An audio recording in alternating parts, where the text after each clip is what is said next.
ಹೇ ಗಿವಿರ crazy people, ಇನ್ನು ಯಾರು ನಮ್ಮ ಚಾನಲ್ಗೆ ಸಬ್ಸ್ಕ್ರೈಬ್ ಆಗಿಲ್ಲ ಈ ಕೂಡಲೇ ಸಬ್ಸ್ಕ್ರೈಬ್ ಆಗಿ ಬೆಲ್ ಐಕಾನ್ ಮೇಲೆ ಕ್ಲಿಕ್ ಮಾಡಿ.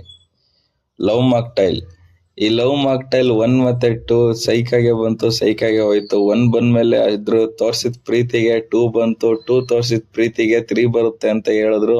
ಕತೆ ಐತೋ ಇಲ್ವೋ ಗೊತ್ತಿಲ್ಲ, ಅವರು ಬಿಲ್ಡ್ ಮಾಡಿದ್ರೆ ಏನೋ ಗೊತ್ತಿಲ್ಲ. ಫ್ರಾಂಚೈಸ್ ಅಂತ ಒಂದು ಮಾಡ್ತಾರಲ್ಲ, ಒಂದು ಈ ಒಂದು ಮಾರ್ಕೆಟಿಂಗ್ ಮೇಲೆ ಹೋದ್ರೆ ಇದು ದುಡ್ಡಾಗುತ್ತೆ ಅಂತ ದುಡ್ಡು ಮಾಡ್ಕೊಳಕ್ ಹೋಗ್ತಿದಾರೋ ಇಲ್ಲ ರಿಯಲ್ ಆಗಿ ಕತೆ ಹೇಳಕ್ ಹೋಗ್ತಿದಾರೋ ಗೊತ್ತಿಲ್ಲ. ಒಟ್ನಲ್ಲಿ ಲವ್ ಮಾಕ್ಟೈಲ್ 3 ಅಂತೂ ಬರತ್ ಪಕ್ಕ ಆಗಿತ್ತು ಅನ್ನೋದು ಎಲ್ರಿಗೂ ಗೊತ್ತು.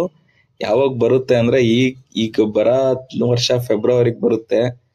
ಫೆಬ್ರವರಿ 2026 ಲವರ್ಸ್ ಡೇ 14ಕ್ಕೆ ಬರುವ ಎಲ್ಲಾ ಸಾಧ್ಯತೆ ಇದೆ. ಶೂಟಿಂಗು ಈಗ ತಾನೇ ಕಂಪ್ಲೀಟ್ ಆಗಿದೆ ಅನ್ನೋದು ಅಫಿಷಿಯಲ್ ಆಗು ಎಷ್ಟೊಂದ್ ಜನಕ್ಕೆ ಸಿಕ್ಕಿದೆ, ಗೊತ್ತಾಗಿದೆ. ಮತ್ತೆ ಅನ್ಅಫಿಷಿಯಲ್ ಆಗು ಗೊತ್ತಾಗ್ತಿದೆ. ಈಗ ಜಸ್ಟ್ ಶೂಟಿಂಗ್ ಈಗ ಕಂಪ್ಲೀಟ್ ಮಾಡ್ಕೊಂಡಿದ್ದಾರೆ ಡಾರ್ಲಿಂಗ್ ಕೃಷ್ಣ ಅವರು ಅಂತ. ಲವ್ ಮಾಕ್ಟೈಲ್ 3 ಅಲ್ಲಿ ಏನ್ ಕತೆ ಇರುತ್ತೆ ಅನ್ನೋ ಗೊತ್ತಿಲ್ಲ. ಟ್ರೇಲರು, ಸಾಂಗು ಅದು ಇದು ಎಲ್ಲ ಬಿಟ್ಟಾಗ ಗೊತ್ತಾಗುತ್ತೆ, ಅವಾಗ ನಾನು ರಿವ್ಯೂ ಮಾಡಿ ಹೇಳ್ತೀನಿ ಅಂತ. ಈ ಒಂದು ಸಣ್ಣ ಏನು ಅಪ್ಡೇಟ್ ಇತ್ತು ಅದನ್ನ ಹೇಳಿ ಮುಗಿಸ್ತಿದ್ದೀನಿ. ಓಕೆ ಫ್ರೆಂಡ್ಸ್, ಬಾಯ್.